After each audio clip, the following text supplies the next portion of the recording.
जय हिंद, जय भारत। साथियों, जैसे मैंने आपसे कहा था कि आज रात 10 बजे मैं आप सबसे लाइव मुलाकात करूंगा।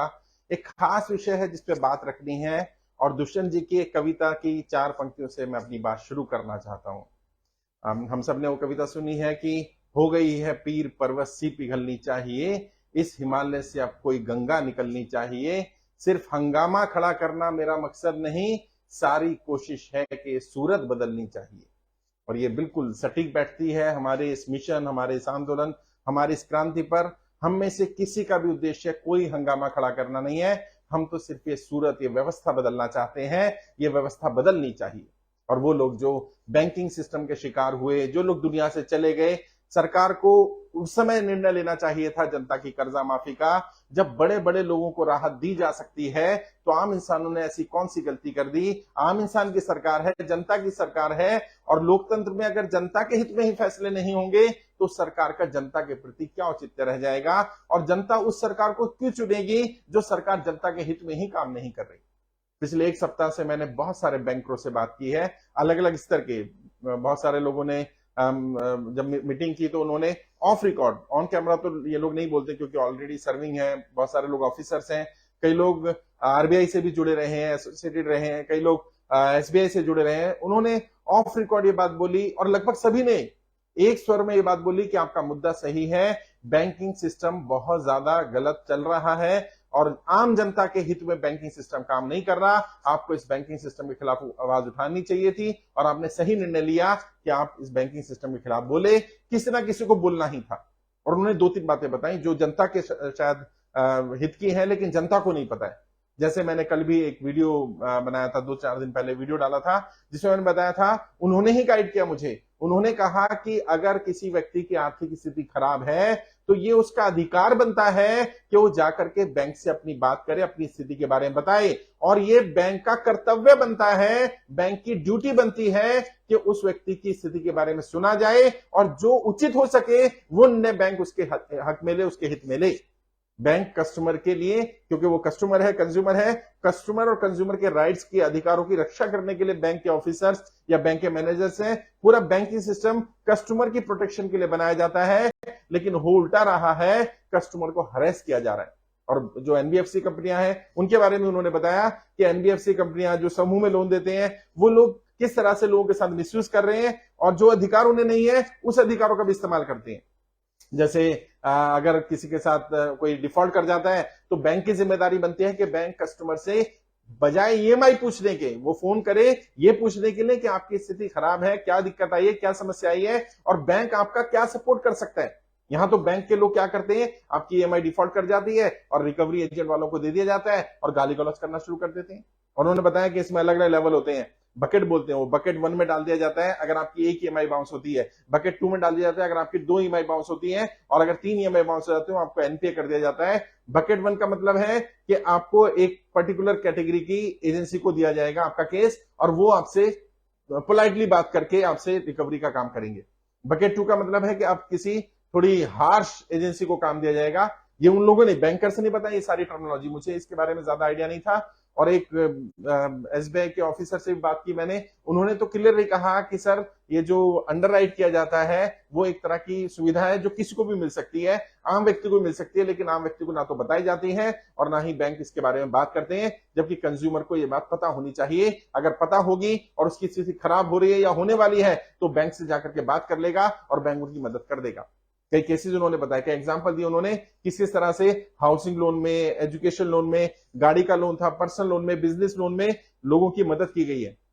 बकायदा पेपर लेकर के आया और उन्होंने एग्जाम्पल के साथ बताया कि इस व्यक्ति के साथ ये स्थिति आई थी तो इसको हमने 6 महीने का समय दिया, इसको हमने 1 साल का समय दिया, इनका हमने लोन लीन पीरियड में डाल दिया। लीन पीरियड वो पीरियड होता है जिस पीरियड का इंटरेस्ट तो पे करना होता है व्यक्ति को, लेकिन उस समय नहीं पे करना, वो भी बाद में पे करने का ऑप्शन है उसके पास। और अगर वो इंटरेस्ट उस समय पे कर सकता है तो इंटरेस्ट पे करता रहे, ईएमआई नहीं पे कर दिया। 6 महीने का, 1 साल का लीन पीरियड मिल सकता है व्यक्ति को। व्यक्ति का लोन अंडरराइट हो सकता है, उसमें भी समय मिल जाता है। बहुत सारे लोग ऐसे हैं जिनको मदद दी है बैंकों ने, लेकिन प्रॉब्लम क्या है, आम जनता तक ये फैसिलिटी नहीं पहुंच पा रही। और जो मेरी कोशिश थी कि ऐसे लोगों की जानकारी इकट्ठा की जाए जो कर्जे कारण परेशान है, जानकारी इकट्ठा की गई। अभी लेटेस्ट की अगर बात करूं तो 3,40,000 से ज्यादा लोग हमारे साथ आवेदन कर चुके हैं और उनमें से लगभग 3 लाख लोगों का डाटा पहले वित्त मंत्रालय को भेजा जाता था, पीएमओ को भेजा जा रहा है और वो जानकारी भी पीएमओ तक है। पता नहीं, मुझे नहीं मालूम भारत सरकार किस चीज का इंतजार कर रही है। यहां भी लोग कमेंट करते हैं आकर के सर कब तक कर्जा माफ होगा, हम क्या उम्मीद लगाएं, क्या सरकार कर्जा माफ करेगी कि नहीं करेगी, क्या हम ईएमआई देते रहें या ईएमआई देनी बंद कर दें, क्योंकि हमारी स्थिति बहुत खराब हो गई है। हम लोन लेकर के लोन चुका रहे हैं और फिर हम कर्जे की दलदल में फंसते चले जा रहे हैं। साथियों, मैंने पहले भी कहा है, अभी आपने ईएमआई देनी बंद नहीं करनी है, आप ईएमआई भरते रहें। यदि आपकी स्थिति इतनी खराब है कि आप ईएमआई नहीं भर पा रहे हैं, आपका व्यापार नहीं चल रहा, आपकी नौकरी छूट गई, कोई खास कारण है, तो अगर आपका कारण जेन्युइन है और आपके पास कोई सबूत है इस बात का, तो बजाय ईएमआई ना भरने के, जब आपको लग रहा है अगले महीने में नहीं भर पाऊंगा, आप बैंक में जाइए। मान लीजिए नौकरी छूट गई तो आपके पास लेटर आया होगा ना, आपको टर्मिनेट किया गया, निकाल दिया गया, जो भी आपके पास प्रूफ होगा, आप वो लेटर लेकर के जाइए और बैंक में रिटर्न में दीजिए, क्योंकि आपको अपनी स्थिति बैंक को बताना ये आपका अधिकार है कंज्यूमर के नाते, और ये उनकी ड्यूटी बनती है कंज्यूमर के नाते। आपके साथ उनका बिहेवियर ऐसा होना चाहिए कि वो आपकी सपोर्ट के लिए काम करे। और जैसा मैंने आपको बताया था कि हम अपनी तरफ से प्रयास कर ही रहे हैं। अभी हमने प्रेस कॉन्फ्रेंस की थी 10 तारीख को, काफी मीडिया ने, नेशनल मीडिया ने तो नहीं उठाया, लेकिन काफी यूट्यूबर्स ने, सोशल मीडिया ने, कई प्रिंट मीडिया के लोगों ने उसको हाईलाइट किया और उसमें भी बताया था कि 24 मई 2023 को हम लोग एक दिन की सांकेतिक भूख हड़ताल पर बैठ रहे हैं। अभी मैं और मेरी टीम सांकेतिक भूख हड़ताल पर बैठेंगे। मैंने पहले भी कहा था, दिल्ली एनसीआर के लोग ही अभी पहुंचे, बाहर के लोग ना पहुंचे और ज्यादा भीड़ ना करें वहां। जैसे मैंने कहा, हंगामा खड़ा करना हमारा मकसद नहीं है। हमारा मकसद तो यह है कि व्यवस्था बदलनी चाहिए, सूरत बदलनी चाहिए। जो लोगों के साथ अत्याचार हो रहा है, जिन लोगों के साथ अन्याय हो रहा है बैंकिंग सिस्टम में, उन लोगों को न्याय मिलना चाहिए। और हमारी कोई बहुत बड़ी मांगे नहीं है, हमारी मांगे ऐसी हैं कि सरकार चाहे तो तुरंत कर सकती है। हमारी क्या मांग है? वो लोग जो कर्जे के कारण परेशान है, कर्जे की दलदल में फंसे हुए हैं, उनके ऊपर गाड़ी का लोन है, एजुकेशन लोन है, हाउसिंग लोन है, किसान क्रेडिट कार्ड का लोन है, पर्सनल लोन है, किसी साहूकार, किसी रिश्तेदार, किसी जानकार से लिया, किसी एप्लीकेशन से लिया, किसी तरह का भी लोन है और वो लोन नहीं चुका पा रहा सरकार की गलत नीतियों के कारण। नोटबंदी के कारण उनका व्यापार बंद हुआ है, नौकरी छूटी, लॉकडाउन के कारण व्यापार बंद हुआ, नौकरी छूटी, जीएसटी लगने के बाद कंपनी बंद हो गई, व्यापार बंद हो गया, नौकरी छूट गई। इनमें से किसी या इसके अलावा भी सरकार की किसी गलत नीति के कारण अगर व्यक्ति कर्जे की दलदल में फंसा, तो इन लोगों का लोन माफ होना चाहिए। अगर सरकार कहती है कि इनका लोन माफ नहीं हो सकता, जिनका लोन माफ हो सकता है उनका माफ कर दिया जाए। 10 लाख तक का, 20 लाख, 50 लाख, 1 करोड़, 10 करोड़, 50 करोड़, जहां तक का सरकार को लगे कि इतने तक का लोन हम माफ कर सकते हैं, उतने का लोन माफ कर दिया जाए। और जिनका लोन माफ ना कर पाए सरकार, उन्हें कम से कम 2 साल का समय दे दे, इंटरेस्ट फ्री समय दे दिया जाए। उसमें ना इंटरेस्ट लगेगा, ना पेनल्टी लगेगी, ना सरचार्ज लगेगा। ये हमारी 2 मांगे। तीसरी मांग क्या है? वो लोग जो एक्सपायर कर गए, अब व्यक्ति दुनिया में नहीं रहा, उसके ऊपर हाउसिंग लोन हो सकता है, गाड़ी का लोन हो सकता है, बिजनेस लोन हो सकता है, बच्चे छोटे छोटे, या बच्चे इस लायक नहीं है, या परिवार इस लायक नहीं है कि वो ईएमआई पे कर पाए, इनका तो लोन माफ हो ही जाना चाहिए। छोटे छोटे बच्चों को घर से निकाला जा रहा है, जिनके सर से पिता का, माता का साया चला गया, उनके सर से छत छीनी जा रही है। कम से कम ऐसा इनह्यूमन काम नहीं होना चाहिए। मतलब ये तो इंसानियत के खिलाफ काम हो गया। ये इंसानों वाला काम नहीं है, इंसानियत के खिलाफ काम है कि किसी के साथ इतना अत्याचार कर दिया जाए कि व्यक्ति का, परिवार का व्यक्ति नहीं बचा या कमाने वाला नहीं बचा, और अब हम उसके सर से छत भी छीन ले, उसकी गाड़ी भी छीन ली जाए। ऐसा नहीं होना चाहिए। और हमने सरकार से मांग की थी कि सरकार, जो काम हम कर रहे हैं ये हमारे स्तर का काम नहीं है। यहां भी बहुत सारे लोग कमेंट करते हैं, सर आपका फोन उठता नहीं है, आपकी टीम जवाब नहीं देती है। मैं बार बार कह कर थक गया कि ये जो लोग आपके लिए काम कर रहे हैं, 100 से ज्यादा लोग काम कर रहे हैं, लेकिन इनकी भी अपनी कैपेसिटी है, अपनी सीमा है, क्योंकि ये लोग कोई एम्प्लॉय नहीं है, इनमें से कोई भी सैलरीड एम्प्लॉय नहीं है साहब। ये सब लोग वॉलंटियर हैं, अपना समय, अपना पैसा लगा करके आपके लिए काम कर रहे हैं, लेकिन पैरेलली अपने घर चलाने के लिए, अपने बच्चों के पालन पोषण के लिए, अपनी ब्रेड एंड बटर के लिए, कुछ अर्निंग करने के लिए कोई काम धंधा भी करते हैं। तो हो सकता है जिस समय आप कॉल कर रहे हो उस समय वो व्यक्ति अपने बिजनेस में, अपने काम में बिजी हो, कॉल अटेंड ना कर पाए, तो कोई बात नहीं, बाद में कर लेगा। आप थोड़ी देर बात कर लेना, कॉल बैक कर लेना, या आप व्हाट्सएप कर दो और व्हाट्सएप के बाद 24 घंटे 48 घंटे का समय लो, वेट कर लो। जो अपॉइंटमेंट के लिए नंबर दिया गया उस पर हमने ऑटो रिप्लाई लगा दिया है कि जहां जहां मैं अवेलेबल रहता हूं वहां करके आप मिल सकते हैं। जैसे 24 तारीख को जंतर मंतर पर जो लोग भी आ रहे हैं, मैं प्रयास करूंगा सबसे 1 to 1 मिला जाए, आपकी समस्याओं को सुना जाए, आपके डाउट क्या है उन डाउट को क्लियर किया जाए, और वहां पर सेशन रखेंगे जिससे कि आपके डाउट क्लियर हो पाए, आपको क्या क्या समस्या आती है और उनके समाधान क्या है, ताकि सबका फायदा हो जाए। जो लोग भी वहां पहुंच रहे हैं उनको समस्याएं और समाधान दोनों पे हम बात करेंगे। अगर आपको कोई नोटिस आया हुआ है, बैंक का नोटिस है, कोर्ट का नोटिस है, वकील का नोटिस है, लोक अदालत का नोटिस है, आप वो लेकर के आइएगा, ताकि हमारी लीगल टीम भी वहां रहेगी, तो हम कोशिश करेंगे आपको लीगल हेल्प भी कर पाए। हम कोई वकील नहीं आपको प्रोवाइड कर सकते, हमारी टीम आपका केस जाकर के नहीं लड़ सकती है, लेकिन कम से कम आप आपके वकील को तो गाइड कर सकते हैं, आपको तो गाइड कर सकते हैं कि आपका वकील कहीं आपको मिसगाइड तो नहीं कर रहा है। क्योंकि कहना नहीं चाहिए लेकिन बहुत सारे केसेस में हमने देखा कि जो प्रॉपर्टी के केसेस है खासकर से, उसमें वकील ही बैंकों से मिल जाते हैं। और जब क्योंकि लोन है 2 करोड़ का, प्रॉपर्टी की वैल्यू 10 करोड़ रुपए है, तो बैंक जैसे भी चाहकर वो कहता है ठीक है, वकील को अगर 10-20 लाख रुपए देने भी पड़ जाए तो दे करके कम से कम प्रॉपर्टी अपने नाम कर ली जाए। और फिर वकील बताते नहीं है क्या करना है क्या नहीं करना। जब प्रॉपर्टी की ऑप्शन हो जाती है, जब प्रॉपर्टी चली जाती है, तो वकील कह देते हैं, हाथ खड़े कर देते हैं कि अब मेरे हाथ में नहीं रहा। तो ऐसे भी कई केस आ रहे हैं। तो अगर आपका वकील ठीक काम कर रहा है कि नहीं कर रहा, आपको वकील बदलने की जरूरत तो नहीं है, वो भी मैं हेल्प कर दूंगा, वहां पर गाइड कर दूंगा। 24 तारीख को हम लोग मुलाकात करें। मैंने बार बार कहा है, दिल्ली एनसीआर के लोग ही पहुंचे, वहां ज्यादा भीड़ ना करें, वहां अव्यवस्था ना फैल जाए। हमारी कोशिश ये होनी चाहिए कि प्रशासन में, शासन के जो लोग हैं, उनसे हमारा कोई बैर नहीं है, हमारी किसी से लड़ाई नहीं है। मैंने कहा ना कि हमारी किसी भी व्यक्ति से, किसी नेता, किसी पार्टी, किसी से कोई लड़ाई नहीं है। हमारी तो अपनी एक मांग है जो बिल्कुल जायज मांग है। हम कुछ अपने लिए नहीं मांग रहे, मैं तो अपने लिए बिल्कुल भी नहीं मांग रहा। मेरे ऊपर तो कोई भी कर्जा नहीं है, मेरे और मेरी टीम के लोगों पर कर्जा नहीं है। जो लोग परेशान हैं, हम उनकी आवाज उठा रहे हैं। और अपने लिए तो यार जानवर भी जी ले लेते हैं ना। इंसान तो वो है जो दूसरों के लिए जिए। मेरे बहुत सारे वॉलंटियर्स हैं, बहुत सारे केंद्र प्रमुख हैं जो वहां पहुंच रहे हैं, और उनके खुद के ऊपर कर्जा है, लेकिन वो कहते हैं कि सर मेरा कर्जा तो ठीक है, मैं अपनी आवाज उठा लूंगा, लेकिन मैं दूसरों की आवाज उठाना चाहता हूं, और मैं भी चाहता हूं कि आपके साथ भूख हड़ताल पर बैठूं। बहुत सारे लोग कह रहे हैं सर मैं दिल्ली नहीं आ पाऊंगा, मेरी आर्थिक स्थिति ठीक नहीं है। तो मैंने मना किया है, आप दिल्ली मत आइए। जो दिल्ली एनसीआर में रहते हैं, जो आसानी से पहुंच सकते हैं, वो पहुंच जाएं। अच्छा, जो दिल्ली एनसीआर के भी नहीं पहुंच सकते, कोई बात नहीं है, आप अपने घर के बाहर, अपने पार्क में, किसी मंदिर में, मस्जिद में, गुरुद्वारे में, चर्च में, किसी धर्मशाला में, अपने घर पर, अपने केंद्र पर, कहीं भी, जहां भी आपको जगह मिलती हो, वहां बैठ करके एक दिन के लिए सांकेतिक भूख हड़ताल करें। सुबह 10 बजे से लेकर शाम को 5 बजे तक अपने एरिया के, मोहल्ले के लोगों को बुलाएं, अवेयर करें, क्योंकि समय बहुत कम है दोस्तों, समय बहुत कम है। पूरी ताकत लगा दो। कुछ लोगों को मैं जगाता हूं, कुछ लोगों को आप जगा दो, साथ मिलकर के काम करेंगे, यकीन मानिए संदेश व्यक्ति तक पहुंचेगा। बहुत सारे लोगों का हम जीवन बचा पाए हैं, और बहुत सारे लोगों का जीवन अभी हमें बचाना है। हर दिन इस तरह की मनुष्य खबरें सुनने को मिल रही हैं, कर्जे कारण किसी व्यक्ति ने सुसाइड कर लिया, हर दिन।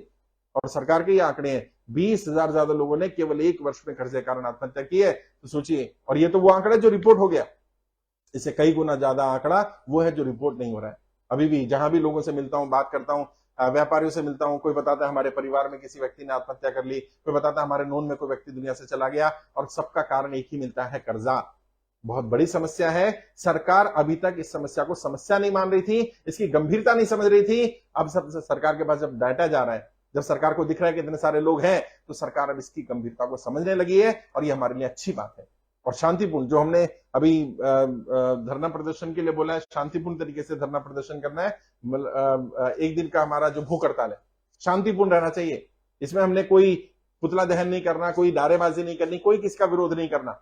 जो लोग दिल्ली आ रहे हैं उन्हें भी समझाना चाहता हूं, और जो लोग दिल्ली से बाहर हैं वो भी, पूरा आंदोलन शांतिपूर्ण रखिए। यदि आपने किसी तरह से भी शांति को भंग किया, यदि आपने कुछ भी गलत किया, तो यकीन मानिए ये आंदोलन डिरेल हो जाएगा, ये पटरी से उतर जाएगा, हम अपने मकसद से चूक जाएंगे। हमारा ये आंदोलन की सफलता इसी बात पर तय होगी कि हम कितना शांतिपूर्ण इस आंदोलन को चलाते हैं। अपने जहां बैठना चाहते हैं वहां परमिशन ले लें, पुलिस थाने में इंफॉर्मेशन देनी है वहां थाने में इंफॉर्मेशन दे दें, लोकल बॉडी को, लोकल अथॉरिटी को इंफॉर्मेशन देनी है वहां दे दें। प्राइवेट स्पेस में कर रहे हैं तो भी अपने पुलिस स्टेशन को बता दें कि मैं इस तरह का एक दिन का सांकेतिक भूख हड़ताल पर बैठने वाला हूं, और वहां पर लाइव कार्यक्रम चला सकते तो चलाएं।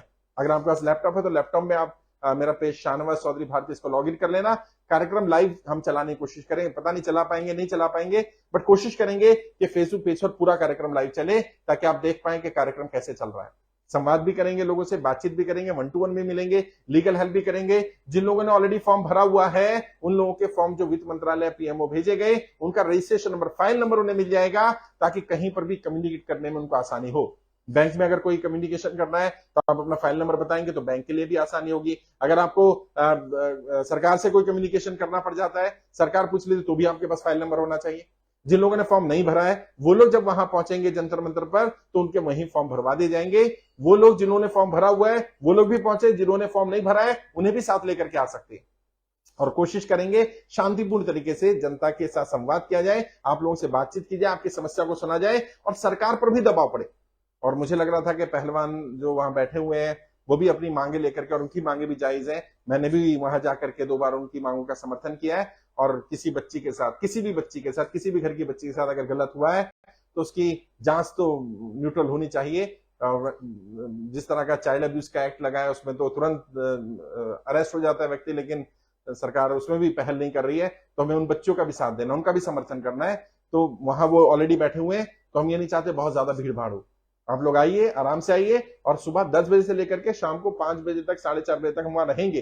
परमिशन हमारे पास है वहां की, लेकिन कोशिश ये करिएगा कि सारे लोग एक साथ ना पहुंच जाए। पता चला सारे लोग एक साथ पहुंच गए तो ज्यादा भीड़ हो जाए तो प्रशासन को दिक्कत हो सकती है। तो आप जब भी आपको समय मिले पहुंचिए और 2-3 घंटा वहां बैठिए, कार्यक्रम को देखिए, अपनी राय रखने के लिए अगर मौका मिल पाता है तो आप अपनी राय रखिए। मुझसे संवाद होने का समय मिल जाता है तो संवाद करेंगे, 1-to-1 बातचीत कर सकते हैं, ग्रुप में बातचीत कर सकते हैं, ताकि जिन लोगों की कॉमन समस्याएं हैं उनका समाधान कॉमन रूप से किया जा सके। दिल्ली के बाहर के भी हमारे बहुत सारे लीडर्स हैं जो ऑलरेडी एक्टिवली काम कर रहे हैं, और दिल्ली एनसीआर में तो बहुत सारे लोग हैं जो काम कर रहे हैं। हमारे बहुत सारे केंद्र प्रमुख हैं जो आना चाहते हैं। अभी इस समय 12,000 से ज्यादा कर्जा मुक्ति केंद्र पूरे देश में खुले हुए हैं। वो लोग दिल्ली आना चाहते हैं। मैंने उनसे भी कहा है कि जो नहीं आ सकते हैं वो अपने केंद्र पर ही कार्यक्रम रख लें, लेकिन लोगों से संवाद करें, लोगों को बताएं। हर व्यक्ति की जिम्मेदारी बनती है। जो कर्जा मुक्ति अभियान में लगभग 3,40,000 लोग जुड़े हैं, इन सबकी जिम्मेदारी बनती है कम से कम 24 तारीख को एक एक व्यक्ति 100 लोगों को जानकारी दे कि देश में निःशुल्क कर्ज मुक्त भारत अभियान चल रहा है। अभियान पूरी तरह से निःशुल्क है और हमारी मांगे क्या है वो आप सबको पता होनी चाहिए। मैं मांगे फिर रिपीट कर देता हूं। हमारी मोटे मोटे तौर पर 3 मांगे हैं, क्योंकि लोग आपसे पूछ सकते हैं, कर्जा मुक्ति केंद्र के केंद्र प्रमुख के नाते आपसे पूछ सकते हैं, कर्जा मुक्ति अभियान में जुड़े हैं तो हमारी क्या मांग है, कोई पूछ सकता है आपसे। हमारी 3 मांगे हैं। सबसे पहली मांग, वो लोग जो कर्जे की दलदल में फंसे सरकार की गलत नीतियों के कारण, नोटबंदी, जीएसटी, लॉकडाउन या किसी और भी सरकार की गलत नीति के कारण अगर व्यक्ति कर्जे की दलदल में फंसा, उसका लोन माफ होना चाहिए। ये पहली मांग। जिनका लोन सरकार माफ नहीं कर सकती है उनका लोन कम से कम 2 साल तक के लिए उनको इंटरेस्ट फ्री पीरियड दिया जाना चाहिए। ये हमारी दूसरी मांग है। अगर लोन माफ कर दे तो ठीक है, जिनका माफ नहीं हो सकता उन्हें 2 साल का समय दे दिया जाए। और तीसरी मांग क्या है? तीसरी मांग, वो लोग जिनका परिवार में कोई कमाने वाला नहीं रहा, जिस व्यक्ति ने लोन लिया था वही दुनिया में नहीं रहा, चाहे उस पर किसी भी तरह का लोन हो, उनका लोन माफ होना ही चाहिए। और कौन कौन सी कैटेगरी का लोन? चाहे गाड़ी का लोन हो, चाहे एजुकेशन लोन हो, हाउसिंग लोन हो, घर के लिए लोन लिया, प्रॉपर्टी मोर्गेज करके लोन लिया, सीसी लिमिट है, ओडी लिमिट है, बिजनेस लोन है, किसान क्रेडिट कार्ड का लोन है, किसान ने अपनी फसल के लिए लोन लिया है, जमीन पर लोन लिया है, किसी साहूकार से लिया गया, किसी रिश्तेदार से लिया गया, किसी एनबीएफसी कंपनी से लिया गया, किसी जानकार से, किसी एप्लीकेशन से लिया, किसी तरह का भी लोन हो, किसी भी उद्देश्य से लिया गया हो, सिक्योर्ड हो, अनसिक्योर्ड हो, क्रेडिट कार्ड का लोन हो, पर्सनल लोन हो, या कोई प्रॉपर्टी मोर्गेज करके लोन लिया हो, हर तरह के लोन में कम से कम ये 3 कैटेगरी के लोगों को राहत मिलनी चाहिए। जो लोग एक्सपायर कर गए उनका तो लोन माफ हो ही जाना चाहिए। जिनका लोन सरकार माफ कर सकती है, मुझे लगता है कि कम से कम 10 लाख तक का लोगों का, तो जिनका 10 लाख तक का लोन है उनका तो माफ हो ही जाना चाहिए। और जिनका माफ नहीं हो सकता उन्हें कम से कम 2 साल का समय दे दिया जाए, तो बहुत सारे लोगों का जीवन बच जाएगा। अभी भी जो हम खबरें सुन रहे हैं, जिस तरह की लोग सुसाइड कर रहे हैं, आत्महत्या कर रहे हैं, क्योंकि हम उन तक पहुंच नहीं पा रहे। साथियों, मैं सब जगह नहीं पहुंच सकता, मैं आपके मोहल्ले में नहीं आ सकता, मैं अलग अलग राज्य जरूर जा रहा हूं, लोगों से मिल रहा हूं, लेकिन मेरी लिमिट है, मेरी एक सीमा है। मैं एक लोकसभा चला जाऊंगा, एक राज्य की 10 लोकसभा, 15 लोकसभा चला जाऊंगा, लेकिन मैं हर विधानसभा नहीं जा सकता, मैं हर ब्लॉक में, हर मंडल में नहीं जा सकता, मैं हर गली मोहल्ले में नहीं जा सकता हूं। आप जा सकते हैं। आप मुझे भेज सकते हैं इस वीडियो के माध्यम से। इसको शेयर करते रहिए, फेसबुक पर शेयर करिए, व्हाट्सएप पर शेयर करिए, इंस्टाग्राम पर शेयर करिए, यूट्यूब पर शेयर करिए, जहां आप इसको शेयर कर सकते हैं। कोई कॉपीराइट क्लेम नहीं आएगा। आप इसको अगर डाउनलोड करके, कॉपी करके पेस्ट करना चाहें तो पेस्ट करिए, कोई हमारी तरफ से कॉपीराइट क्लेम नहीं है। ये जनता का मुद्दा है, जनता को इसको आगे बढ़ाना चाहिए। आप सब साथ मिलकर के इसको अगर आगे बढ़ाएंगे ना, तो जैसे मैंने कहा 3,40,000 लोग हैं अभी हमारे साथ जुड़े हैं। अगर हर व्यक्ति 100 लोगों को भी जोड़ लेता है तो 3,40,00,000 लोग हो जाएंगे। और मैंने आपसे बार बार कहा है, यदि 1 करोड़ लोग भी हमारे साथ जुड़ गए, यकीन मानिए सरकार पर इतना दबाव पड़ेगा, सरकार को तुरंत सबका कर्जा माफ करना पड़ेगा। तो अपनी तरफ से मैं कोशिश कर रहा हूं, जंतर मंतर पर बैठूंगा आप लोगों के लिए। और ये भूख हड़ताल है, ये कोई धरना प्रदर्शन नहीं है। शांतिपूर्ण तरीके से भूख हड़ताल पर बैठेंगे और संवाद करेंगे, जनता से बातचीत करेंगे, कोशिश करेंगे 1-to-1 बातचीत हो। अगर ज्यादा बड़े लोग ग्रुप आ जाता है, ज्यादा लोग हैं, तो फिर साउंड सिस्टम, माइक यूज करके भी बात संवाद कर सकते हैं। अदरवाइज कोशिश करेंगे शांतिपूर्ण तरीके से बैठा जाए। हमारी जो महात्मा गांधी जी ने कहा था ना, कि जो व्यवस्था से हमारी लड़ाई है, व्यवस्था जो बना रहे उनसे लड़ाई नहीं है। हमारी पुलिस वालों से कोई लड़ाई नहीं, क्योंकि पुलिस वालों ने भी फॉर्म भरे हुए हैं, पुलिस वाले भी कर्जे में। हमारी मीडिया से कोई लड़ाई नहीं है, मीडिया के बहुत सारे साथियों ने फॉर्म भरे हुए हैं। भले ही वो हमें दिखाएं ना दिखाएं, लेकिन उनका दिल जानता है कि हमारा मुद्दा सही है, और वो लोग हमें इनडायरेक्टली साथ भी दे रहे हैं। भले ही उनकी मजबूरी है, वो यहां से रिकॉर्ड भी करके ले जाते हैं, मैं नाम तो नहीं लूंगा, लेकिन नेशनल न्यूज चैनल के कई रिपोर्टर्स हैं जिन लोगों के ऊपर कर्जा है, उन्होंने हमारा फॉर्म भरा, उन्होंने कमिटमेंट किया कि हम दिखाएंगे अपने चैनल पर, लेकिन वो नहीं दिखा पाए। मैं समझता हूं उनकी मजबूरी, क्योंकि चैनल के मालिक नहीं है वो केवल एक रिपोर्टर है, कॉरेस्पोंडेंट है, और वो जब वहां जाकर के अपने एडिटर को दिखाते होंगे, बाकियों को दिखाते होंगे, जब मालिक को पता चलता होगा तो पूरी पूरी संभावना है कि वो मना ही करेगा। लेकिन घबराना नहीं, परेशान नहीं होना। दो तीन चीजें और जिसका ध्यान रखना है हमें, जैसे मैंने कहा, दिल्ली और एनसीआर के लोग ही पहुंचे, बाहर के लोग ना पहुंचे। बाहर के लोग अपने एरिया में ही कार्यक्रम कर लें, शांतिपूर्ण तरीके से, एक दिन की सांकेतिक भूख हड़ताल। दूसरा, हम 24 तारीख को ट्विटर पर इसको ट्रेंड करना चाहते हैं। हैशटैग रहेगा हमारा हैशटैग कर्ज मुक्त भारत। कर्ज मुक्त भारत ही सिर्फ हमें हैशटैग चलाना है, वो हैशटैग मैं ट्विटर पर डाल दूंगा। हमारी कोशिश ये होनी चाहिए कि हम वित्त मंत्री को, प्रधानमंत्री को, उनको टैग करें उसमें, और इसको हैशटैग को प्रमोट करें। कोशिश करते हैं कि ये ट्रेंडिंग हो जाए, वायरल हो जाए। 24 तारीख को हम लोग इसको शुरुआत करेंगे कि पूरे दिन कम से कम हमारा ये ट्रेंडिंग में रहना चाहिए। कर्ज मुक्त भारत, हैशटैग कर्ज मुक्त भारत, वो हैशटैग मैं यहाँ टीम को कहूंगा वो शेयर भी कर देगी आपको। फेसबुक पर भी हम ऑलरेडी वो हैशटैग चलाते हैं, इंस्टाग्राम पर भी चलाते हैं, अब ट्विटर पर इसको डालेंगे। मैं अपना ट्विटर का अकाउंट का लिंक भी दे दूंगा यहाँ पर, ताकि आपको पता रहे कि ट्विटर अकाउंट पर इसको डाल दिया गया है। इसको रीट्वीट करेंगे, शेयर करेंगे, तो ज्यादा लोगों तक पता चलेगा, लोगों को वायरल होगा ये, और पता चलेगा कि हाँ, कर्ज मुक्त भारत अभियान कुछ चल रहा है। कर्ज मुक्त भारत अभियान क्या है उसकी जानकारी जब ये हैशटैग लगाया जाएगा जहां पर, वह थोड़ी बेसिक जानकारी भी दी जाएगी। अभियान पूरी तरह से निःशुल्क है, किसी से कोई चार्ज नहीं लिया जाएगा। दूसरा, मैं अपने केंद्र प्रमुखों से, हमारी टीम में जुड़े हुए लोगों से, जो मेरे लीडर हैं और लीडर की टीम में जो लीडर जुड़े हुए हैं उनसे, पूरे देश में जितने भी लीडर हैं उनसे भी एक मैसेज देना चाहता हूं, बात करना चाहता हूं कि आप सब लोग कल कम से कम 5 मिनट के लिए फेसबुक पर लाइव आए। फेसबुक पर आ सकते हैं, इंस्टाग्राम पर, यूट्यूब पर, जहां भी आए वहां लाइव आए, और 24 तारीख का संदेश दें। कल 22 तारीख है, 22 मई 2023 को सुबह 10 बजे से लेकर के शाम को 8 बजे तक, 9 बजे तक, 10 बजे तक, जब भी आपको टाइम मिलता है, कम से कम 5 मिनट के लिए लाइव आइए और जनता से संवाद करिए। और अपने जो फॉलोअर्स हैं, फ्रेंड्स हैं, फेसबुक पेज पर या आपके प्रोफाइल पर, यूट्यूब पर, इंस्टाग्राम पर, उनसे बोलिए, आह्वान करिए कि देश में निःशुल्क कर्ज मुक्त भारत अभियान चल रहा है, और जनता की कर्जा माफी के समर्थन में, जनता की इस मांग के समर्थन में शाहनवाज चौधरी भारती जी और उनकी पूरी टीम जंतर मंतर पर एक दिन के सांकेतिक भूख हड़ताल पर बैठ रहे हैं। आप उनका समर्थन करें। वो लोग पहुंच सकते हैं, अगर आपके नोन लोग पहुंच सकते हैं, दिल्ली एनसीआर में रहते हैं, वो आ जाएं, या आप जहां रहते हैं वहीं के आसपास के लोग आपके पास आ जाएं। कम से कम आप लाइव आइए और अपना संदेश लोगों को दीजिए, बताइए लोगों को। मैंने अपना पर्सनल व्हाट्सएप नंबर दिया है, हर जगह जहां भी व्हाट्सएप नंबर दें वो यही नंबर दें। नंबर है 9891299628। ये मेरा पर्सनल व्हाट्सएप नंबर है, इसे मैं और मेरी टीम मॉनिटर करते हैं। इस नंबर पर जैसे कोई व्यक्ति व्हाट्सएप करता है, तुरंत उसको फॉर्म का लिंक भी मिल जाता है, और मैं कहां कब मिलने वाला हूं जनता से उसकी जानकारी मिल जाती है। जैसे अभी आप करिए, इस पर व्हाट्सएप करिए 9891299628 पर, तो आपको पता चलेगा मेरा अगला कार्यक्रम जंतर मंतर पर होने वाला है। उसके बाद अगला कार्यक्रम कहां होने वाला है, आप उस पर व्हाट्सएप करेंगे, आपको जानकारी मिल जाएगी। जब भी उस पर व्हाट्सएप किया जाता है, ऑटो रिप्लाई पे अपने आप ही आपके पास मैसेज आ जाता है, और उसको हम अपडेट करते रहते हैं। और वो डाटा भी हम इकट्ठा कर रहे हैं, आपके जो मैसेजेस आ रहे हैं, वो फोन नंबर भी हम इकट्ठा कर रहे हैं। आप उस नंबर को अगर सेव कर लेंगे मेरे नाम से, तो हम जो ब्रॉडकास्ट लिस्ट बनाएंगे उसमें वो नंबर पर जब मैसेज जाएगा तो आपके पास मैसेज भी आ जाया करेगा, आपको जानकारी मिल जाया करेगी। अपनी तरफ से प्रयास कर रहा हूं, आपकी लड़ाई लड़ रहा हूं। मैंने कहा ना, मुझ पर कर्जा नहीं है, मेरी टीम पर कर्जा नहीं है, लेकिन मैं आपसे वादा किया है, इसलिए मैं आपकी लड़ाई लड़ता रहूंगा। एक एक व्यक्ति का 1-1 रुपया कर्जा माफ कराने तक यह आंदोलन चलता रहेगा। और मेरा विश्वास करिए, सरकार पर दबाव पड़ रहा है। सरकार, मतलब मैं इस तरह के टर्म यूज नहीं करना चाहता, लेकिन सरकार हर चीज पर निगाह रखती है। तो आप सोचिए कि आपका इतना बड़ा आंदोलन चल रहा है, 3 लाख से ज्यादा लोग जुड़ चुके हैं, जिनका डाटा खुद सरकार के पास पहुंच चुका है, वित्त मंत्रालय, पीएमओ पहुंच चुका है, उन्हें जानकारी ना हो, यह संभव ही नहीं है। सरकार को पूरी जानकारी है, सरकार के संज्ञान में भी है। हम शांतिपूर्ण रहेंगे, बस सरकार को हमारी बात सुननी पड़ेगी, क्योंकि हमारी मांग जायज है। और मैं तो अपने लिए कुछ मांग ही नहीं रहा, मेरी तो अपनी व्यक्तिगत कोई मांग नहीं है। और कई लोग कह रहे हैं कि आप अपने समर्थकों के लिए बात कर रहे हैं, आप किसी पर्टिकुलर पार्टी के लोगों के लिए काम कर रहे हैं या बात कर रहे हैं, आप तो बीजेपी के विरोधी हैं। अरे मैं तो वो पहला व्यक्ति हूं जिसने कहा सबसे पहले नरेंद्र मोदी जी भारतीय जनता पार्टी के समर्थकों का कर्जा माफ करें। भाई इसमें क्या दिक्कत है, कहीं से तो शुरुआत कर लो।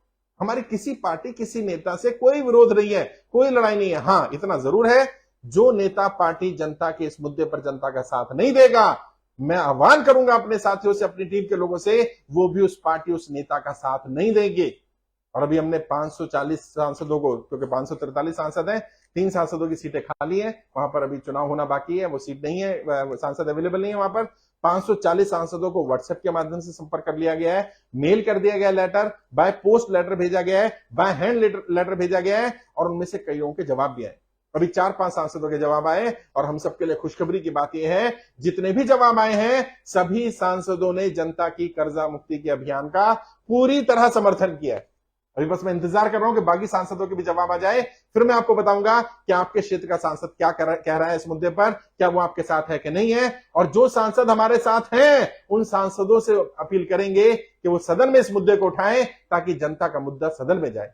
सड़क पर भी लड़ाई लड़ेंगे, सदन में भी लड़ाई लड़ेंगे, जनता की कर्जा माफी के लिए जहां जाना होगा जाएंगे, जिसके सामने हाथ जोड़ने पड़ेंगे हाथ जोड़ेंगे, जिसके पैर पकड़ने पड़ेंगे पैर पकड़ेंगे, जहां जाना पड़ेगा। और सबसे बड़ी अदालत तो जनता की अदालत है, अगर कहीं से फैसला नहीं आएगा तो जनता के बीच जाएंगे, जनता से अपील करेंगे कि जनता की कर्जा मुक्ति के अभियान में जनता साथ आए, जनता जनता का समर्थन करे और जनता ही जनता का प्रतिनिधित्व करे। और जब जनता जनता का समर्थन करेगी, जब जनता जनता का प्रतिनिधित्व करेगी और जब जनप्रतिनिधि वहां पहुंचेंगे, वो जनप्रतिनिधि जो जनता ने चुनकर भेजे होंगे यकीनन वो जनता के हित में काम भी करेंगे। बस मेरी यही कोशिश थी, मैं यही कर सकता था और मैं अंतिम सांस तक काम करता रहूंगा। बड़ी बात नहीं कहता दोस्तों, लेकिन मैं आपको विश्वास दिला रहा हूं, एक एक व्यक्ति का एक एक रुपए का कर्जा माफ कराऊंगा। आप भरोसा रखिए, बस ऐसे साथ देते रहिए, सपोर्ट करते रहिए। मुझे मालूम है दिक्कत है, मुझे मालूम है परेशानी है, मैं आपकी परेशानी समझता हूं। जो कमेंट्स आते हैं, लोग कहते हैं आप फोन नहीं उठा रहे हैं, आपकी टीम बात नहीं कर रही है, कब तक हल होने वाला है, सरकार माफ करेगी कि नहीं करेगी, मैं तो बिल्कुल मरने की कगार पर खड़ा हूं। बस थोड़ा थोड़ा और समय दे दो मुझे, मैं विश्वास दिलाता हूं आपको, सरकार इस बात पर संज्ञान लेगी। या तो सरकार संज्ञान लेकर के जनता कर्जा माफ कर देगी, वरना जनता सरकार को माफ करने वाली नहीं है, क्योंकि जनता भी मन बना चुकी है। तो हम अपनी तरफ से नहीं चाहते हैं कि हमारी किसी नेता या किसी पार्टी के विरोध में हमें खड़ा होना पड़े। हम तो एक एक सांसद के समर्थन या विरोध में आएंगे। अगर वो सांसद जनता के साथ खड़ा होगा, हम उस सांसद के साथ खड़े होंगे, और जो सांसद जनता के साथ नहीं खड़ा, जनता को सांसद के साथ नहीं खड़ा होना चाहिए। चाहे वो कोई भी पार्टी का हो, किसी भी विचारधारा हो, किसी भी आइडियोलॉजी का हो, किसी भी बड़े नेता का नाम उसके साथ जुड़ा हो, अगर वो जनता के साथ नहीं है तो उसे जनप्रतिनिधि कहलाने का, जनप्रतिनिधि बनने का, जनता के वोट लेने का बिल्कुल भी अधिकार नहीं है। आपने ऐसे व्यक्ति पर अपना वोट बेकार नहीं करना, ऐसे व्यक्ति पर अपना वोट खर्च नहीं करना। और मैं जानता हूं, मैं पॉलिटिकल ट्रेनर हूं ना, मैं जानता हूं इन नेताओं की नब्ज क्या है, मैं जानता हूं ये कब दबने वाले हैं। जब संख्या बल इन्हें ज्यादा दिखेगा ना, अभी ये 3 लाख संख्या है, ये मैं आपको बता रहा हूं, आप इसको 30 लाख करिए, दबाव देखिएगा अपने आप 10 गुना हो जाएगा। आप इसको 1 करोड़ करिए, सरकार के ऊपर अपने आप इतना दबाव पड़ेगा कि सरकार को आपकी बात सुननी पड़ेगी। और हमारी बात जायज है भाई, हमको नाजायज मांग नहीं कर रहे, हमको ऐसी मांग नहीं कर रहे कि जो आज तक कभी किसी देश में हुआ ही नहीं है। दुनिया के बहुत सारे देशों की सरकारों ने अपनी जनता के हित में इस तरह के फैसले लिए हैं। भारत में भी 2 बार किसानों का कर्जा माफ हुआ है, कई राज्य सरकारों ने कई तरह की राहतें दी हैं, एक बार और से। और ये एक्स्ट्राऑर्डिनरी सिचुएशन थी ना, कोरोना जो है वो एक्स्ट्राऑर्डिनरी सिचुएशन थी, तो उसमें फिर डिसीजन भी तो एक्स्ट्राऑर्डिनरी लेने पड़ेंगे ना, साधारण डिसीजन से तो काम नहीं चलेगा। तो जैसे मैंने कहा था आपको, 24 तारीख को आपसे मुलाकात करेंगे, आइए। और जो लोग भी आ रहे हैं, मैंने कहा शांति बनाए रखिए। हमारी प्रशासन से, शासन से कोई लड़ाई नहीं है, हमारी तो जो व्यवस्था है, व्यवस्था से लड़ाई है, व्यवस्था बनाने वालों से लड़ाई नहीं है। जो पुलिस वाले वहां व्यवस्था बना रहे होंगे, जो पैरामिलिट्री के लोग वहां व्यवस्था बना रहे हैं, हमारी उससे लड़ाई नहीं है।